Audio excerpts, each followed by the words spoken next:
السلام علیکم۔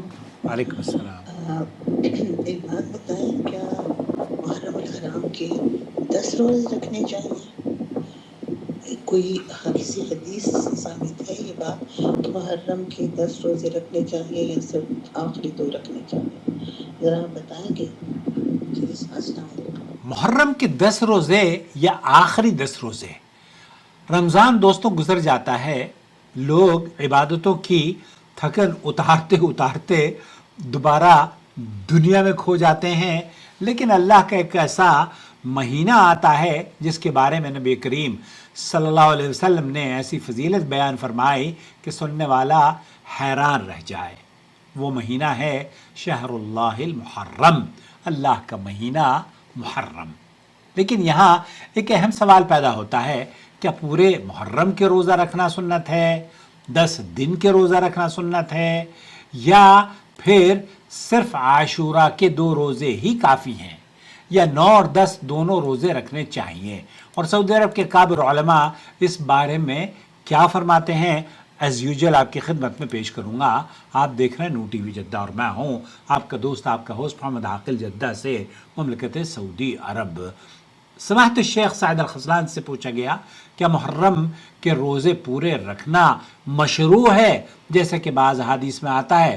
تو شیخ نے جواب دیا، صحیح مسلم کی حدیث ہے، افضل الصیام بعد شہر رمضان شہر اللہ المحرم، حدیث نمبر 1163 پر، رمضان کے بعد سب سے افضل روزے اللہ کے مہینے محرم کے روزے ہیں۔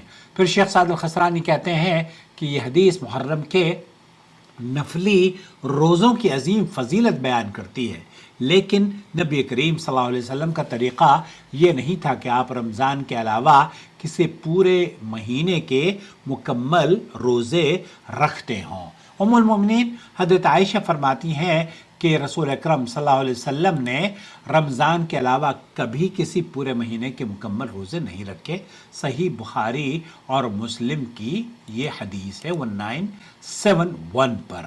اسی لیے شیخ سعد الخذلان یہ بھی فرماتے ہیں کہ افضل یہ ہے کہ انسان پورا محرم نہ روزہ رکھے بلکہ اکثر تعداد یعنی کہ کثیر تعداد میں اپنے روزوں کو اس مہینے میں رکھے، اکثر روزے رکھے یعنی کثرت سے روزے رکھے، کیونکہ مکمل ہدایت نبی کریم صلی اللہ علیہ وسلم کی ہدایت ہے۔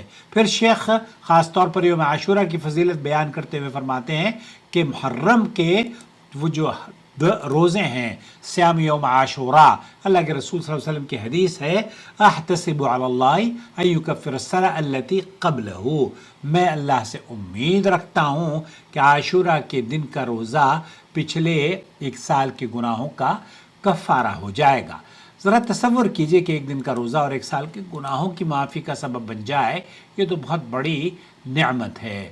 اور پھر نبی کریم صلی اللہ علیہ وسلم نے یہ بھی تعلیم دی کہ صرف 10 محرم کا روزہ نہ، بہتر یہ ہے کہ 10 محرم کا روزہ نہ رکھا جائے، بلکہ ابن عباس رضی اللہ تعالیٰ عنہ یہ فرماتے ہیں کہ آپ نے فرمایا کہ اگر میں آئندہ سال زندہ رہا تو 9 محرم کا روزہ رکھوں گا، لأصومن التاسع۔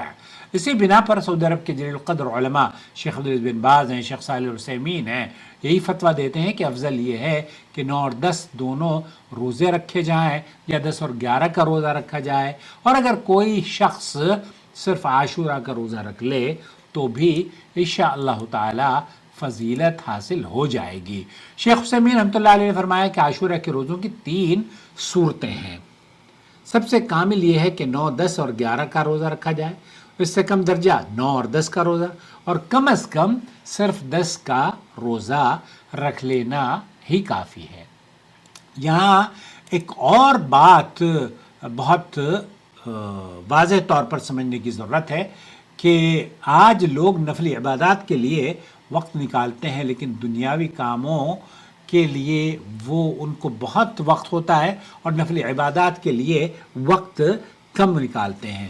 ایسی صورت میں ہمیں نفلی عبادات کی طرف بھی توجہ دینی چاہیے، اور یاد رکھنا چاہیے کہ عاشورہ صرف ایک تاریخی دن نہیں ہے، بلکہ یہ انبیاء علیہ السلام کی نصرت، موسیٰ علیہ السلام کی کامیابی اور اہل اسلام اور اہل ایمان کے لیے اللہ کی رحمت کی یادگار ہے۔ سوال یہ پیدا ہوتا ہے کہ عاشورہ کا روزہ اب ہم اپنے چاند کے مطابق رکھیں یا مکہ مکرمہ کی رؤیت کے مطابق رکھیں؟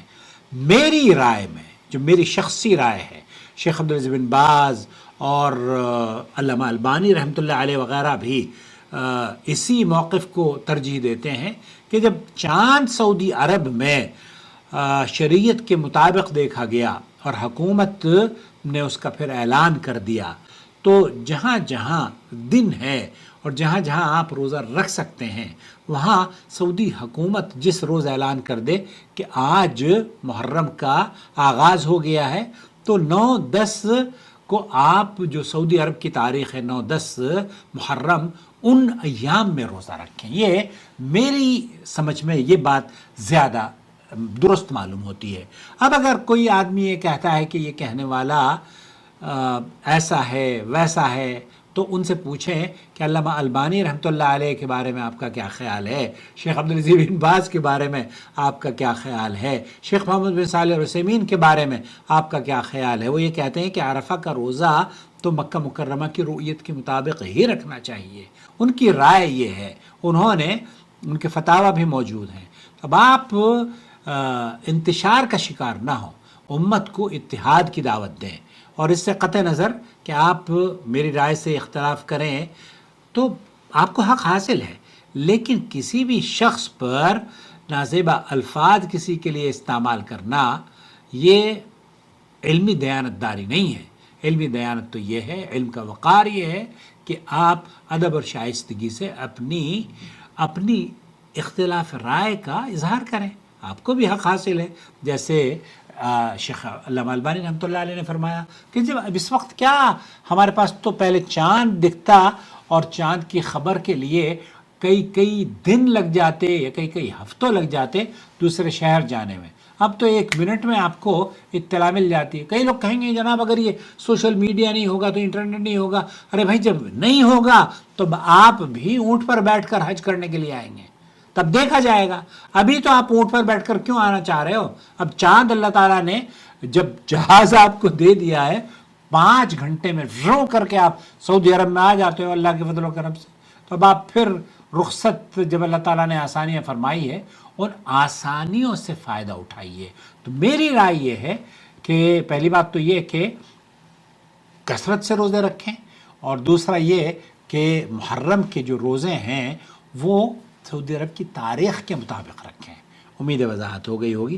والسلام علیکم ورحمۃ اللہ وبرکاتہ۔ اپنی رائے سے ضرور نوازیے گا، اور اگر آپ اختلاف کرتے ہوں ادب اور شائستگی سے آپ کا خیر مقدم ہے، ادب اور شائستگی سے۔